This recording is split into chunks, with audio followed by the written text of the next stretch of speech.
Sorry for the cliché, but I think this Italian car is a very cool car.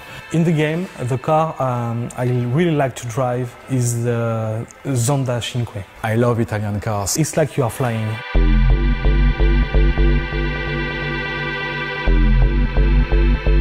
One of the decisions we had to take when we started Test Drive Limited 2, it was do we keep the old racing engine or do we develop a new one?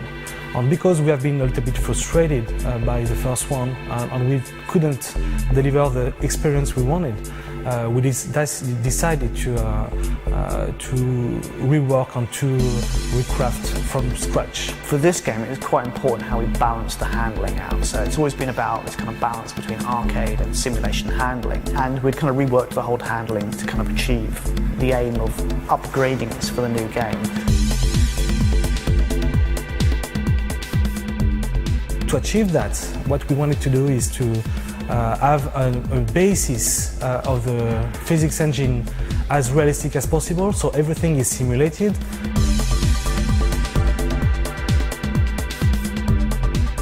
With this new handling, you can drive classical car, you can drive small power cars and very high-end cars like those ones.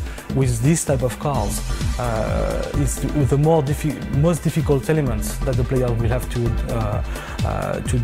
deal with is to judge how much power do I transfer to the car. And this is something we add assistances for the player to be more comfortable with. Of course, when it's raining in TDU2, the roads get wet and the handling taking account this parameter. It changes the way the grip and the tires are in contact with the road. We had to simulate that as close to the reality as possible. So it's take very large variety of different cars, different handling, different kind of surface that you go on, and weathers. What we have now, it's 90 plus cars.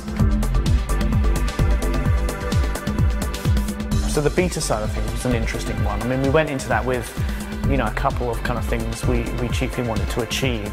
When you are developing handling, you are too close to it to judge it. Really, there's nothing like actual players with a multitude of different configurations, playing it in a multitude of different ways, all at the same time, going wherever they fancy rather than where we tell them, to really know how the game will perform. We have so many fans in this game that make a really, really good work, that answer our questions, make very precise feedbacks on bugs, handling, everything that counts in the game. The other big thing for us was just trying to push up how many people were playing the game at the same time.